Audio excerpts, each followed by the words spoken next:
Tell a grieving family that their father's watch is cursed and I won't touch it. They'll think I've lost my mind. They'll tell the whole town, and no one will ever bring a watch through that door again.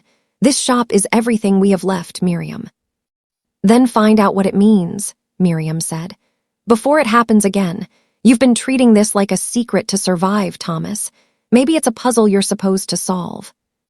It was Miriam's words that sent him, 3 days later, into the dusty archive room of the Millbrook Falls Historical Society, a converted carriage house behind the library run by a retired librarian named Constance Whitfield, who knew more about the town's buried history than anyone still living. Thomas told her only that he was researching the history of his own family's shop, which was true enough, and Constance, delighted to have anyone take an interest in the town's past, pulled box after box of old records for him to comb through. It took him 6 visits, spread across 2 weeks, before he found what he hadn't known he was looking for. In 1926, Ashford timepieces had been owned not by his grandfather, who Thomas had always believed founded the shop, but by his grandfather's older brother, a man named Josiah Ashford who had run the business for 11 years before it passed.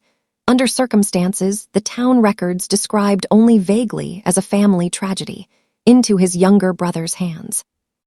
Josiah Ashford, it turned out, had died in 1931, and the cause of death listed in the yellowed county record was simply heart failure, no further explanation given, at the age of 39. Constance, when Thomas asked her carefully, delicately, what she knew about Josiah Ashford, grew quiet in a way that told him he had touched something the town had spent decades trying to forget. "There were stories," she said finally, lowering her voice though they were alone in the archive room.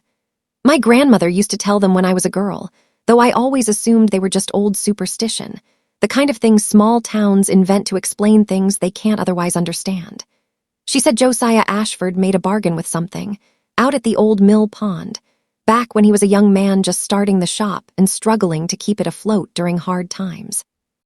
She said he wanted the shop to survive no matter what, wanted it to become something that would outlast him, outlast his family, become woven so deep into this town that it could never fail. And she said whatever he bargained with gave him exactly that, on one condition."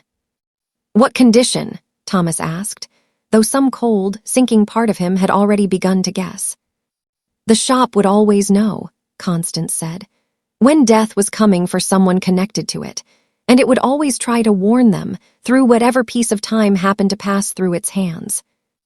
My grandmother said Josiah spent the last 5 years of his life trying to figure out how to stop it, how to break whatever he'd started, and that it drove him half mad in the process, watching these warnings come through his own workbench and being unable to do anything but watch the deaths follow, exactly as predicted, every single time." Thomas sat in that dusty archive room for a long time after Constance finished speaking, the old ledger from the Historical Society's records open in front of him, alongside his own private ledger from home. And he understood, with a certainty that settled into his bones like cold water, that he had inherited far more from Josiah Ashford than a shop on Elm Street. He had inherited a warning system he did not know how to read properly, a mechanism that told him death was coming, but never told him how to stop it. And worse, a shop that seemed, in some manner he could not begin to explain through gears or springs or anything he understood as a craftsman, to be genuinely trying to save the people connected to it, and failing every single time, because Thomas had spent 10 months treating the warnings as a secret to bury rather than a message to act on. He drove home that night through a hard, cold rain and told Miriam everything he'd learned. And together, at their kitchen table, they made a decision that would change the remaining course of Thomas Ashford's life. The 9th watch arrived 4 months later, in the depths of a bitter January, brought in by a young man named Peter Doyle who wanted his late grandfather's watch cleaned before he gave it to his own newborn son as a christening gift.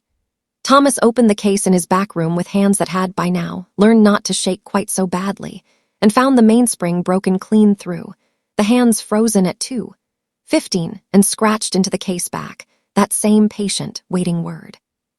This time, Thomas did not simply repair it and send it quietly back into the world.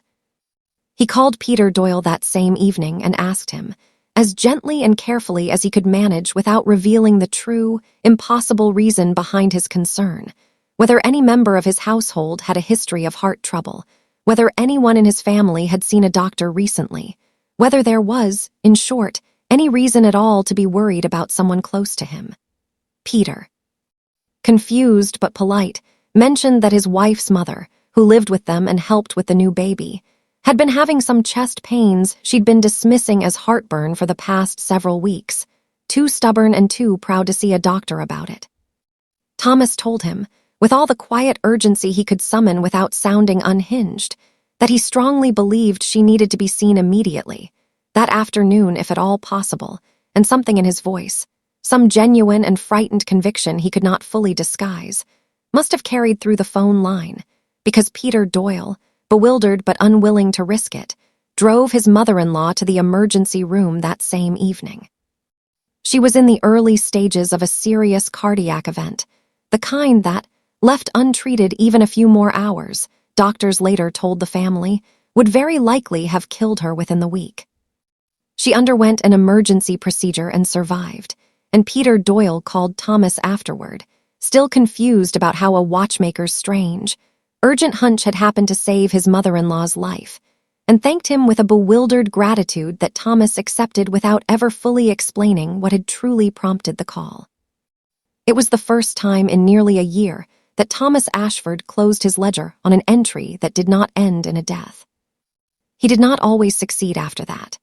The mechanism, whatever it truly was, however it truly worked, did not make its warnings easy to read, and more than once over the following years, Thomas would open a watch, find the broken spring and the scratched word, and be unable to determine in time who exactly was in danger or how to reach them before it was too late.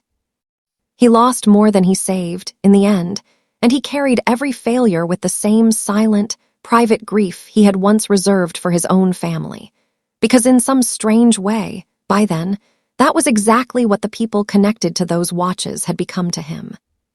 But he never again simply repaired a broken watch and sent it quietly back out into the world without trying. However he could, however strange and desperate his questions might have sounded to a confused customer standing at his counter, to give its owner some chance at outrunning what was coming for them. He grew old at that workbench, the third and, as it happened, the last Ashford to run the shop, because he and Miriam had never had children of their own, and in his final years, as his hands grew too unsteady to hold a loop with the precision the work demanded, he began to wonder, with a tiredness that went beyond his aging body, what would happen to the strange, waiting mechanism woven into his family's shop, once there was no Ashford left to read its warnings at all. He never found out for certain. He died in his sleep on a quiet October night, 79 years old, in the same bed where he had told Miriam the truth all those decades earlier. And Miriam, going through his workbench in the weeks after, found the old leather ledger in the bottom drawer, its pages filled with names and dates and small, careful notes in Thomas's increasingly unsteady handwriting, 17 deaths recorded across the years, and beside them, in a separate column, he had begun keeping after that first success with Peter Doyle's mother-in-law, 11 names of people who had lived because a frightened, disbelieving watchmaker had finally chosen to listen to what his family's strange inheritance had been trying to tell him all along. Ashford Timepieces closed its doors for good the following spring. The building sold to a young couple who converted it into a small bookshop, and if any customer who ever brought a watch through those doors in Thomas Ashford's final years noticed anything strange about the old man's careful, searching questions, or the particular quiet dread that sometimes crossed his face when he opened a certain case and found a spring broken clean through, they never spoke of it.